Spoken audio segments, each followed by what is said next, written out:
오늘 말씀 제목은 하나님을 대신하는 파수꾼의 사명을 인식하십시오. 하나님을 대신할 파수꾼의 사명을 인식하십시오라는 제목을 가지고 말씀을 함께 나누기 원합니다.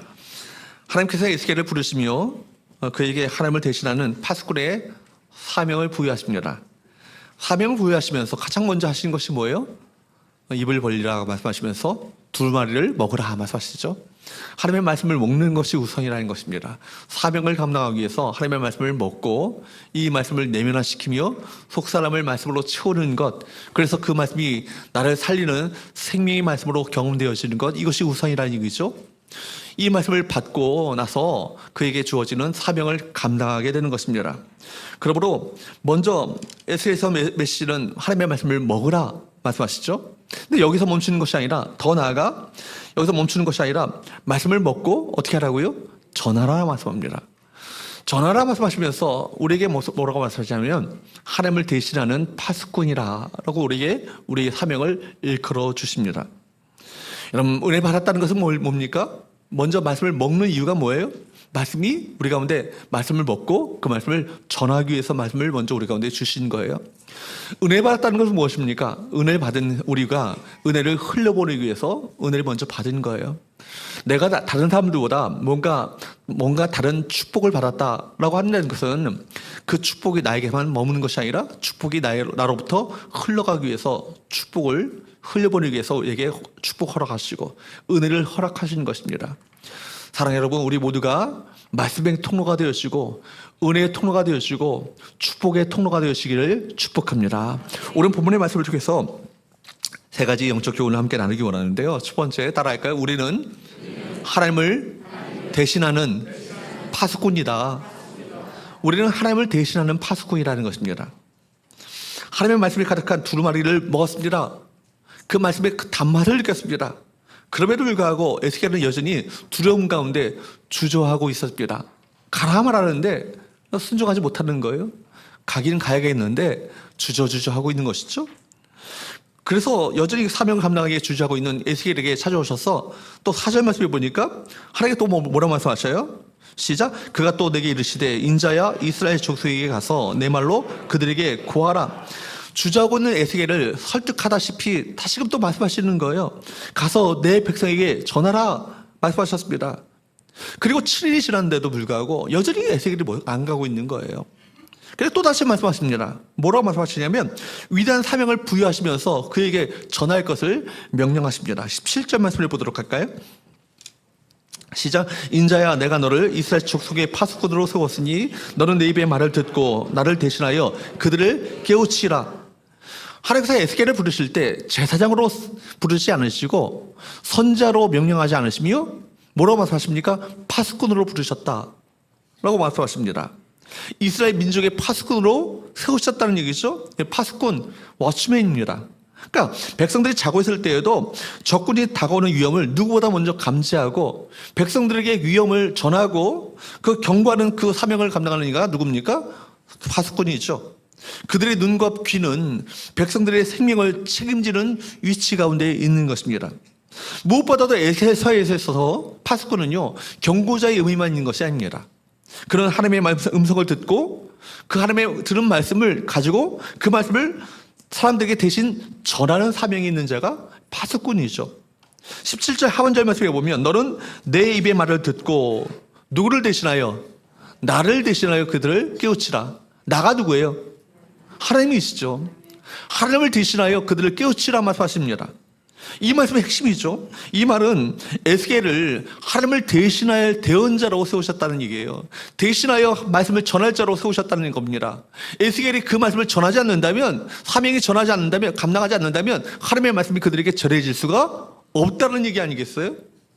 그러니까 에스겔이 엄청난 막중한 중차대한 사명이 그에게 주어진 것입니다. 누구를 대신하여? 하나님을 대신하여 이스라엘 민족의 파수꾼으로 세우셨다. 여러분, 하나님을 대언자로 세웠기 때문에 바로 그 에스겔은 담대하게 그 사명을 감당해야 하는 것이죠.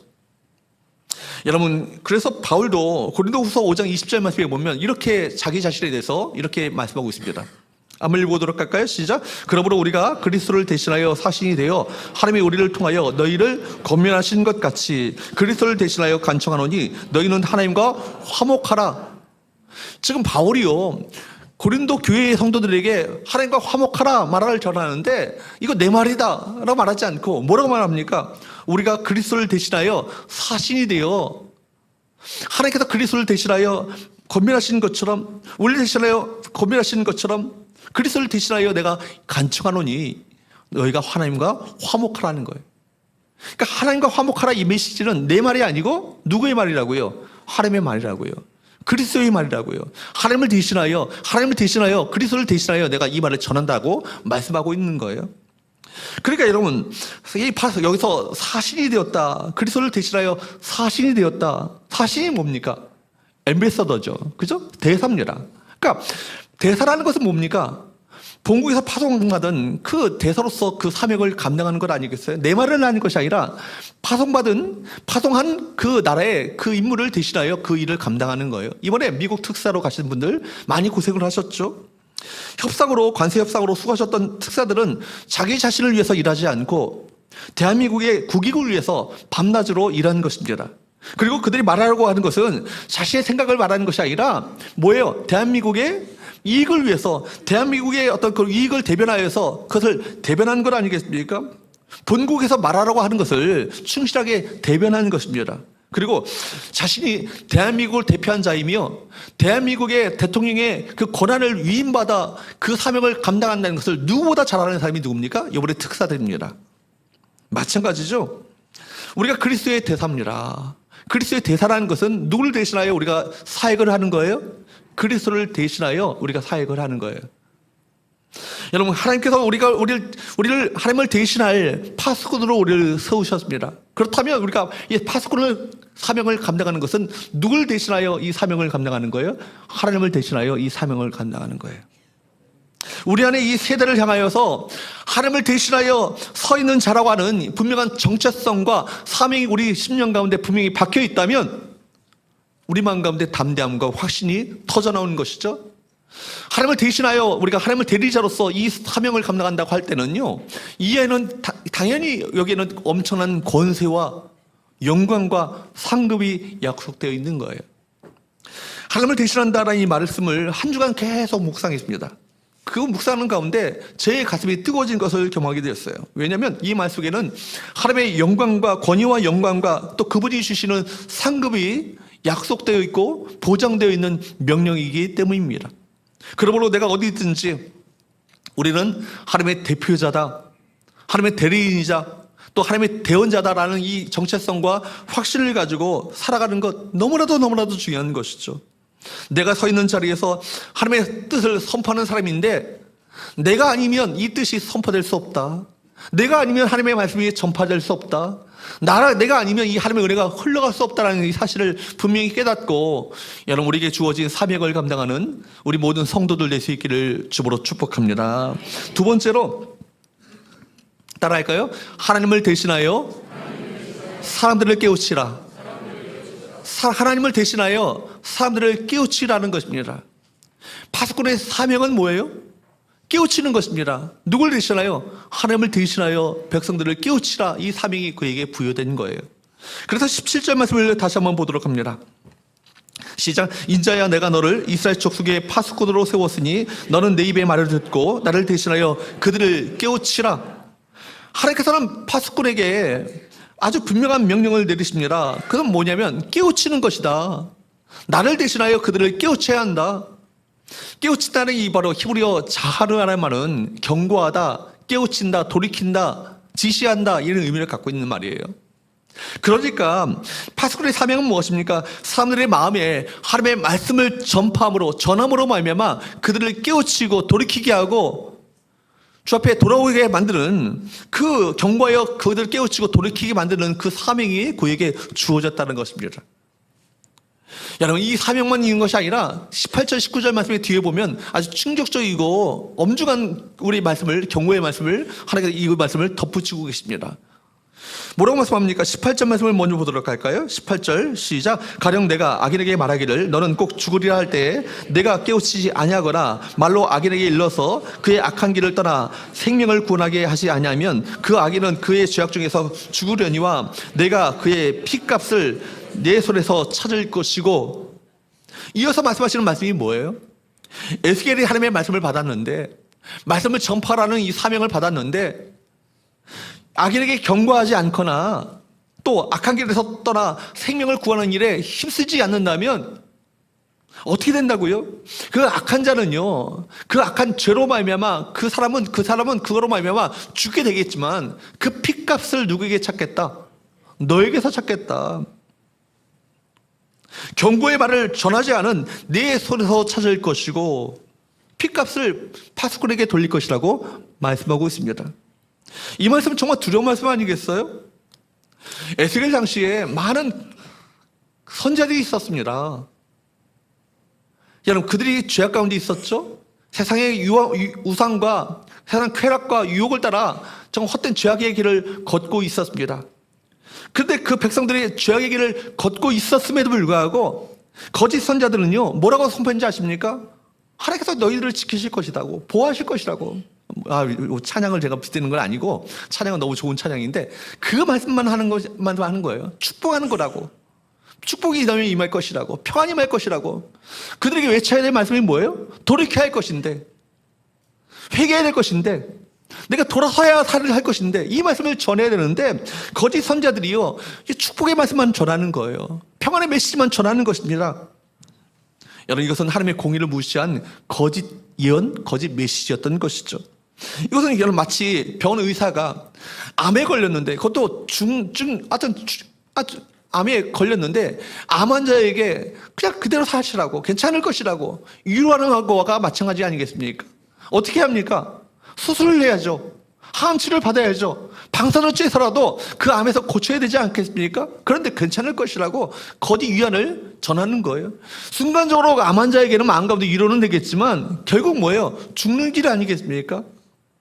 마찬가지로 복음의 진리를 알고 영혼의 위험을 아는 우리가 침묵한다는 것은 뭘 의미합니까? 영혼을 죽도록 방치하는 것과 마찬가지라는 것입니다. 19절 말씀을 계속 볼까요? 시작. 내가 악인을 깨우치되 그가 그의 악한 마음과 악한 행위에서 돌이키지 아니하면 그는 그의 죄악 중에서 죽으려니와 너는 내 생명을 보존하리라. 반대로 파수꾼이 자기의 사명을 다하여서 악인을 깨우쳤다면 어떤 일이 벌어지겠습니까? 설령 그 악인은 그 말씀을 듣지 않고 돌이킴으로 말미암아 결국 죄악 중에 죽는다 할지라도 파수꾼인 에스겔은 그 사명을 감당했기 때문에 너의 생명은 보존될 것이다. 핏값을 너에게서 찾지 않게 될 것이다. 우리가 아무리 애쓰고 수고하고 헌신해도 복음을 끝까지 거부하는 자들이 있습니다. 그죠? 아무리 복음 전파하고 애쓰고 간절하게 그에게 권면한다 할지라도 끝까지 복음을 거부할 수 있어요. 그러나 전도에 열매가 없다고 전도의 수고와 노력이 헛된 것이 결코 아니라는 거예요.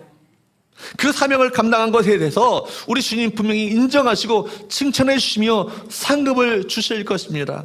그러므로 그들이 받아들이지 않는다 할지라도 최선을 다해 진리를 선포하며 복음을 전파하는 이 사명을 우리 모두가 감당해야 할 것입니다. 20절 말씀을 또 볼까요? 시작. 또 의인이 그의 공의에서 돌이켜 악을 행할 때에는 이미 행한 그의 공의는 기억할 바 아니라 내가 그 앞에 거치는 것을 두면 그가 죽을지니 이는 내가 그를 깨우치지 않음이니라. 그는 그의 죄 중에서 죽으려니와 그의 핏값은 내가 내 손에서 찾으리라. 파수꾼의 책임은요, 악인에게만 해당되는 것이 아니에요. 여기에는 보면 누구에게도, 의인에게도, 의인이 그 의에서 의인의 길을 걸어가는데 그가 헛된 유혹에 빠져서 죄악의 길을 걸어요. 그러면 괜찮다고, 이제까지 의롭게 살았으니까 괜찮다고 그렇게 위로하겠습니까? 아니잖아요. 어떻게 해야 합니까? 깨우쳐야 합니다. 이끌어야 합니다. 바른 길로 우리가 돌이키도록 이끌어줄 인도하의 사명이 우리 가운데 있다는 얘기죠. 만약 깨우치지 않아서 의인이 죄악 중에 죽는다면 그는 죄 중에 죽겠지만 그 깨우침을 받지 못함으로 말미암아, 전하지 않음으로 말미암아 받게 될 그 책임을 누가 지는 거예요? 파수꾼이 지게 되는 거예요. 또 21절 말씀을 또 볼까요? 21절도 말씀을 봅니다. 시작. 그러나 내가 그 인을 깨우치죠 범죄하기 아니함으로 그가 범죄하지 아니하면 정령 살리니 이는 깨우침을 받음이며 너도 내 영혼을 보존하리라. 마찬가지로 파수꾼이 의인을 깨우침으로 말미암아 그가 죄의 길에서 돌이켜 의의 길로 돌아왔어요. 그 의인은 정령 살 것이고 파수꾼의 생명도 보존되게 될 것이다. 이 말씀을 전파하는 이 행위가 영혼을 살리는 일이며 말씀을 전파하는 것을 게을리하는 것, 소홀히 하는 것은요 직무유기에 해당된다는 것을 의미하고 있습니다. 그만큼 하나님의 마음은요 당신의 백성을 향한 정말 절절한 마음이 있는 것이죠. 간절한 마음이 있는 건 아니겠습니까? 정말 뜨거운 사랑 가운데 죄에서 돌이키고 회개하기를 원하시는 아버지의 불붙는 심정이 그 가운데 있음을 깨닫게 되는 것입니다. 그러므로 파수꾼은 하나님의 불붙는 심정으로 말해야 되는 거예요. 간절한 불붙는 마음을 가지고 선포해야 합니다. 내가 전하는 것이 아니라 하나님을 대신하여 말씀을 전하는 것이기 때문에, 그죠? 이 강단에서 제가 말씀을 전할 때 저의 말을 하는 것입니까? 하나님을 대신하여 말씀을 전하는 것입니까? 하나님을 대신하여 말씀을 전하는 거예요. 그러니까 제가 이렇게 못 살았어요. 저는 이렇게 못 사니까 이런 말씀 못 전할 자격이 없네요. 이런 게 아니라 이 자리가 어떤 자리라고요? 모두 설교자들은 그 명심해야 합니다. 이 자리는 하나님을 대신하여 여러분에게 말씀을 전하는 자리고, 여러분들은 이 하나님의 말씀을 저의 말로 듣는 것이 아니라 하나님의 말씀으로 들어야 한다는 거예요. 그래야 여러분 속사람이 삽니다. 여러분 속사람이 생명을 얻게 되는 거예요. 그렇기 때문에 이 말씀을 전할 때마다 경고할 때 정죄의 마음이 아니라 눈물로 전하는 사랑의 경고가 되어야 할 것이고, 진리를 말하되 사랑의 마음을 가지고 이 말씀을 전해야 하는 것입니다. 상대방이 돌이킬 수 있도록 기다리는 아버지의 불붙는 심정을 가지고 그 말씀을 한 말씀 한 말씀을 전해야 하는 것이죠. 드와이트 모디 목사님, 유명한 전도자 아니겠습니까? 목사님이 거리에서 만난 한 죄인을 만나게 됐을 때 그 10년 가운데 성령께서 감동을 주시는 거예요. 저 사람에게 가서 복음을 전하라. 저 사람에게 가서 복음을 전하라. 불붙는 마음 가운데, 그 심정 가운데 그 말씀에 순종하여서 그 사람에게 복음을 전하게 되었습니다. 당신의 인생 가운데 예수 그리스도가 필요합니다. 당신의 인생 가운데 정말 예수님이 필요합니다 라고 전했는데, 당신이 뭔데 내 인생 가지고 이래라 저래라 하는 거야? 그렇게 말한 거예요. 그러니까 바로 그 불붙는 심정을 가지고 눈물 흘리며 무디 목사님이 얘기합니다. 나는 당신에게 간 것은 내 자유로 간 것이 아니라 하나님께서 저를 당신에게 보내셔서 당신 하나님을 대신하여 전하라고 하셨기 때문에 당신에게 왔습니다. 눈물로 그에게 그를 전하는 가운데 그가 예수 그리스도를 마음 가운데 영접하게 되었고 생명을 얻게 되었습니다. 여러분, 정말 우리가 그렇기 때문에 우리가 마음 가운데 전할 때 정말 우리 서로에게 우리 모두가 제사장적 사명을 가지고 우리의 사명을 감당해야 되는 거예요. 서로의 영혼을 책임져 주며 서로를 의의 길로, 복음의 길로, 진리의 길로 이끌어주는 사명을 감당할 수 있기를 주으로 축복합니다. 왜요? 우리가 누구를 대신하기 때문에 하나님을 대신할 자이기 때문입니다. 그러므로 우리 종교개혁에 있어서 많이 제사장설이라는 것은 하나님과의 관계, 수직적인 관계에서만 제사장이 아니에요. 우리가 하나님께 직접 나갈 수 있는 특권만 얻은 것만이 아니라 서로의 영혼을 책임져주는 제사장적 사명이 우리 가운데 있음을 또한 동시에 말씀해 주고 있는 것입니다. 그래서 히브리서 3장 13절 말씀은 우리에게 이렇게 말씀하고 있죠. 히브리서 3장 13절 시작. 오직 오늘이라 일컫는 동안에 매일 피차 권면하여 너희 중에 누구든지 죄의 유혹으로 완고하게 되지 않도록 하라. 오직 오늘이라 일컫는 동안에, 언제요? 매일. 오늘 한날 한날 매일같이 어떻게 해야 되는 거예요? 피차 권면하래요. 여러분, 목회자만 여러분에게 권면하는 건 아니고요, 교사들만 여러분에게 권면하는 것이 아니라 뭐라고요? 피차 권면하라는 것입니다. 우리는 개인의 믿음만 잘 지키면 된다고 생각하기 쉽지만 성경은 공동체적 책임이 있음을 분명히 우리 모두에게 말씀하고 있습니다. 피차 권면하라라는 이 말씀은 뭘 의미합니까? 서로의 신앙 상태에 대해서, 서로의 영적 상태에 대해서 관심을 가지고 위로하고 경고하고 붙들어 주라, 이 말씀 아니겠습니까? 여기서 이 권면하다는 이 말 자체가 파라칼레오예요.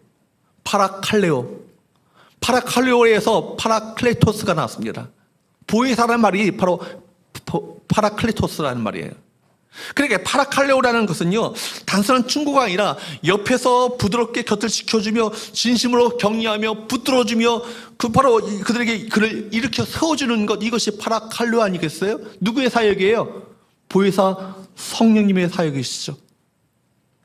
요한복음 14장 말씀에 보면 예수님께서 당신 자신을 보혜사라고 말씀하셨어요. 그리고 당신 자신이 이 세상을 떠나실 터인데 이 너희가 고와 같이 홀로 내버려두는 것이 아니라 또 다른 보혜사를 너에게 허락하여 주실 것이라고 말씀하셨어요. 누구십니까? 성령님이시죠. 그러므로 여러분, 성령께서 보혜사 말씀하셨는데 파라칼레오시고 파레칼레오 이 사역을 감당하시는 거예요. 옆에서 부드럽게 권면하고 위로하며 경고하고 충고하며 붙들어 세워주고 이렇게 세워주는 그 사역을 감당하는 것, 이것이 성령님의 사역이고 우리가 그리스도를 대신하여 하나님을 대신하여 우리가 해야 될 그 사역 아니겠습니까? 우리는 예수님을 대신하여 성령님을 대신하여 파라칼레오 해야 합니다. 여러분, 우리가 믿음을 가지고 하나님의 자녀가 되었지만 여전히 우리의 죄성으로 말미암아 넘어질 수밖에 없는 연약한 자들 아니겠어요? 그렇기 때문에 서로의 중보기도와 서로의 믿음의 권면과 위로가 필요한 것 아니겠습니까? 믿음의 말로 서로 세워주고 권면하는 것, 그 무엇보다도 하나님을 대신하는 일이기 때문에 중요하고 참으로 귀한 일이라는 것입니다. 서로를 향해서 사랑으로 경고하고 사랑으로 붙잡아주고 넘어졌을 때 다시 세워주는 역할을 감당하는 우리 모든 성도들 될 수 있기를 주보로 축복합니다. 이것이 바로 살아있는 교회 공동체 아니겠어요? 여러분, 우리가 전할 때 그 말씀을 통해서 성령께서 친히 역사하신다는 사실을 믿으셔야 합니다. 내 말은, 나의 말은, 인간적인 말은 사람을 변화시킬 수 없지만 성령의 그 메시지는, 하나님의 말씀은 그 영혼을 일으켜 세워주며 변화시킬 수 있다는 사실을 우리 마음 가운데 깨달아야 되는 거예요. 그럴 때 확신을 가지고 그 말씀을 전할 수 있지 않겠습니까? 내 말을 가지고 사람들이 뭘 변화되겠어? 그러면요, 설교 못합니다. 그렇죠? 그러나 이 자리가 제 말이 아니고 하나님을 대신하여 여러분에게 말씀을 전하는 자리라는 것을 제가 확신하는 순간 여러분에게 담대하게 말씀을 전할 수 있는 거예요. 마찬가지예요. 서로에게 피차 권면하며 세워지는 그 사역을 감당할 때 내 말이 아니고 내가 하나님을 대신하여 그리스도를 대신하여 성령을 대신하여 이 사역을 감당한다고 확신하며 서로를 붙들어주고 이렇게 세워주며 회복시켜주는 귀한 사역을 감당할 수 있기를 축복합니다. 세 번째, 그렇기 때문에 우리에게 필요한 것이 무엇이겠습니까? 따라할까요? 성령의 권능을 받으라. 성령의 권능을 받아야죠. 여러분, 하나님을 대신하는 자들이기 때문에 우리 힘으로 그 일을 감당할 수 없어요. 우리가 능력을 가지고 우리 하나님을 대신하는 일을 어떻게 감당할 수 있겠습니까? 그렇기 때문에 하나님을 대신하고 그리스도를 대신하고 성령을 대신하여 이 사역을 감당해야 하기 때문에 우리에게 필요한 것은요, 성령의 권능이에요. 여러분, 그 권능을 힘입어 사명을 감당해야 하는 것 아니겠습니까? 에스겔서 2장 2절 말씀을 한번 보십시오. 에스겔에게 사명을 허락하실 때 어떤 일이 벌어졌는가? 시작. 그가 내게 말씀하실 때 그 영이 내게 임하사 나를 일으켜 내 발로 세우시기로 내가 그 말씀하신 자의 소리를 들으니. 그 영이 누구예요? 하나님의 영, 성령님이에요. 성령님께서 에스겔을 붙들어 일으켜 세우신 것 아니겠습니까? 또 오늘 파수꾼의 사명을 부여하시는 이 본문의 장면을 또 앞부분에 보면은 읽지 않았지만 3장 10절에서 12절 말씀에 보면 이렇게 말씀하고 있습니다. 한번 읽어보도록 할까요? 시작. 또 내게 이르시되 인자야, 내가 내게 이를 모든 말을 너는 마음으로 받으며 귀로 듣고 사로잡힌 내 민족에게로 가서 그들이 듣든지 아니 듣든지 그들에게 고하여 이르기를 주 여호와의 말씀이 이러하시다 하라.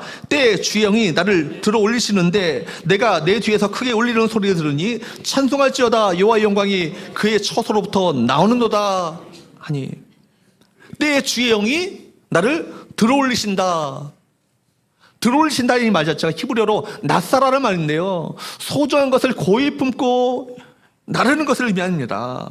마치 성령님이 에스겔을 붙잡으시고 성령께서 에스겔을 사로잡으시며 에스겔을 고이 품으시며 에스겔을 지배하시는 모습이 우리 본문 가운데 나타나고 있는 거예요. 계속해서 에스겔서 뒷부분에 나오는 말씀들을 보게 되면요, 하나님은 에스겔에게 끊임없이 환상과 비전을 계속 보여주십니다. 우리 새벽에 우리 말씀을 보고 있는데 직접 환상 속에서 그 상징적인 행동을 하라는 지시함을 받게 되고 지시를 따라 에스겔의 순종함으로 말미암아 그 명하시는 말씀들을 하나하나 순종해 갑니다. 순종해 가면서 이 백성을 향한 하나님의 마음, 불붙는 심정, 불타는 열심과 열정을 느끼고 헤아릴 수 있었던 것입니다. 하나님께서 이 백성을 이렇게 돌이키길 원하시는구나. 하나님께서 이 백성을 이렇게 살리시기 원하시는구나, 이 백성이 이렇게 회복되길 원하시는구나, 이 아버지의 불붙는 마음을 마음 가운데 깨닫게 되는 거예요. 사랑하는 여러분, 에스겔을 성령이 부딪혔을 때 그가 하나님을 대신하는 사명자, 파수꾼의 사명을 감당할 수 있었습니다. 성령이 부어져야 그 영이 깨어나요. 성령이 부어져야 그 영이 깨어짐으로 말미암아, 깨어남으로 말미암아 눈이 열리게 됩니다. 성령이 부어져야 눈이 열림으로 말미암아 우리 주변에 일어나는 그 상황들을 정확히 영적으로 분별하며 하나님의 그 시각을 가지고 그 모든 상황들을 판단하고 분별할 수 있게 되는 것입니다. 여러분, 하나님의 눈을 여시면 우리 마음 가운데 때로는 영적 불편함도 느끼게 되고 영적 부담감도 느끼게 됩니다. 영적 부담감이 우리 가운데 주어졌다는 것은 뭘 의미합니까? 거룩한 부담감은요, 사명이에요. 내게 왜 부담을 줍니까? 그 일을 하라는 사명을 내게 허락하신 것 아니겠어요? 에스겔도 지금 보면요, 보고 싶지 않고 피하고 싶은 상황이에요. 그런 상황 가운데 근데 하나님께서 그 성령께서 그를 붙잡으셔서 이끌어 가십니다. 보게끔 하시고 깨닫게 하시고 경험토록 만드시는 거예요. 120년 전에, 130년 전에 이 조선 땅에, 이 대한민국 땅에 한국에 오셨던 선교사들이 바로 그런 상황 가운데 있지 않았겠습니까? 미전도 종족 조선 땅이었던 그 땅을 봤을 때 인습과 가난에 찌들려서 무지한 조선 땅을 바라봤을 때 선교사들의 마음은요, 한없이 절망적이었을 것입니다. 그러나 하나님께서 성령으로 그들의 눈을 뜨게 하셔서 환상을 보게 하시는 거예요. 비전을 보게 하시는 거예요. 그리스도의 계절이 이 온 땅을 덮게 될 것이다. 그걸 비전을 보았을 때 그들이 낙심치 않고 사명을 끝까지 감당함으로 말미암아 우리가 그 열매를, 그 실과를 우리가 따먹게 된 것 아니겠습니까? 오늘날 세계 미국 다음으로 선교사를 제일 많이 파송하는 나라가 어느 나라입니까? 대한민국입니다. 인구 밀도로 보면요, 인구 비율로 보면요, 제일 많이 1인당 제일 많이 선교사를 파송하는 민족이 어느 나라예요? 대한민국이에요. 여러분, 이와 같이 우리 눈을 여셔서 하나님의 관점으로 영적인 실상을 보게 하시고 하나님의 마음을 품게 하시고 하나님의 입이 되어서 하나님의 백성들을 일깨워주는 사명을 감당하도록 하나님께서는 우리에게 누굴 허락하셨어요? 성령을 부어주셨습니다. 우리 힘으로 할 수 없는 일이기 때문에, 우리 힘으로 감당할 수 없는 일이기 때문에 성령을 우리 가운데 허락하신 거예요. 그렇기 때문에 오늘도 우리가 필요한 것은 성령의 권능을 받으셔야 돼요. 성령의 권능을 받으셔야 하나님의 비전이, 하나님의 꿈이 우리 비전이 되어지고 예수님의 그 성품과 인격이 우리의 성품이 되어지며 그분의 권능을 가지고 우리 사명을 감당할 수 있게 되는 것입니다. 이 시간 같이 한번 그 찬양 있죠? 원하고 바라고 기도합니다. 그 찬양을 보면 그 가사가 있잖아요. 하나님의 꿈이 나의 비전이 되고 예수님의 인격이 나의 성품이 되며 성령님의 권능이 나의 능력이 되시는 그 사역을 감당하기 위해서 하나님 우리에게 성령을 부어주옵소서. 함께 찬양하기 원합니다. 우리 가사를 좀 띄워주세요.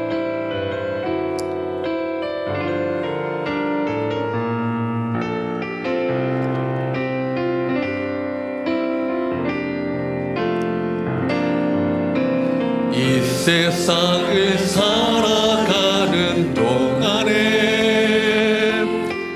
나의 힘을 의지할 수 없으니 기도하고 낙심하지 말 것을 주께서 참 소망이 되심이라. 하나님의 꿈이 나의 비전이 되고 예수님의 성품이 나의 인격이 되고 성령님의 권능이 나의 능력이 되길 원하고 바라고 기도. 2절입니다. 주의 길을 걸어가는 동안에 주의 길을 걸어가는 동안에 세상의 것 의식할 수 없으니 감사하고 낙심하지 말 것을 주께서 참 기쁨이 되심이. 하나님의 꿈이 나의 비전이 되고 예수님의 성품이 나의 인격이 되고 성령님의 권능이 나의 능력이 되길 원하고 바라고 기도합니다. 하나님의 꿈이 나의 비전이 되고 하나님의 꿈이 나의 비전이 되고 예수님의 성품이 나의 인격이 되고 성령님의 권능이 나의 능력이 되길 원하고 바라고 기도합니다. 할렐루야. 여러분, 우리가 하는 것이 아니에요. 성령의 권능을 힘입어서 하나님의 사명을 감당하는 것입니다. 그리고 그 능력이 우리를 붙으시면 그 능력, 그분의 능력으로 하나님의 대신하여서 하나님께서 하고자 하셨던 하나님의 놀라운 역사를 우리가 펼쳐나가는 것 아니겠어요? 우리는 사람을 대할 때 조금만 창피스럽다는 생각이 들어도 얼굴이 새빨개지는 그런 소심한 사람입니다. 저만 그런 건 아니고 여러분 다 그렇잖아요.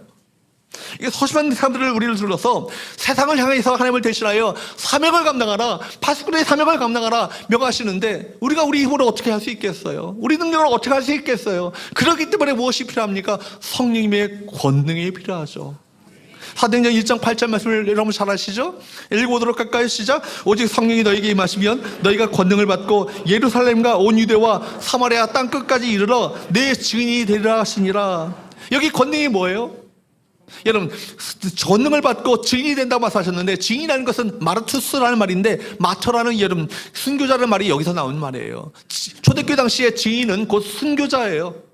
어떻게 순교자의 사명을 감당할 수 있겠습니까? 성령의 권능을 받아야 되는 거예요. 권능이 뭡니까? 담대함이죠. 성령의 권능은요, 담대함과 직결되는 아주 중요한 것입니다.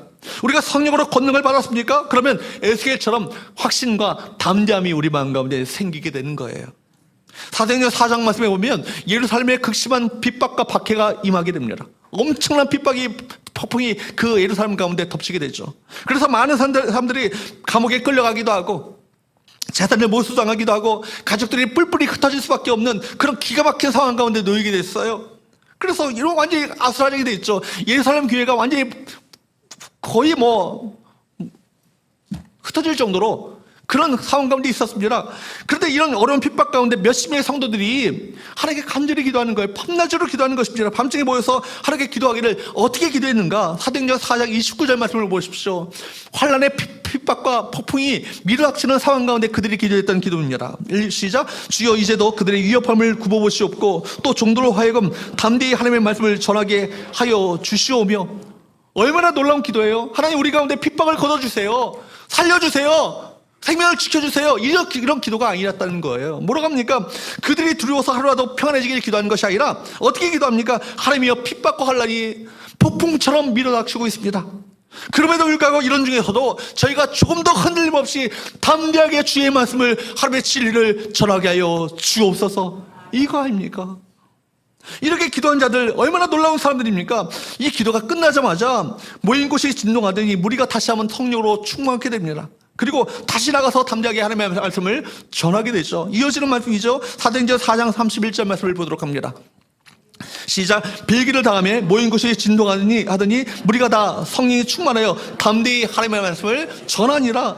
핍박의 폭풍이 매섭게 밀어닥치고 있습니다. 환난의 핍박의 폭풍이 파도가 매섭게 물어닥치고 있습니다. 밀려오고 있습니다. 그럼에도 불구하고 그들은 거리로 나가는 거예요. 그리고 담대하게 예수의 복음을 증거하였습니다. 이것이 바로 성령의 권능력이며 성령께서 우리 가운데 허락하시는 권능 아니겠어요? 성령이 우리를 이처럼 담대하게 만드십니다.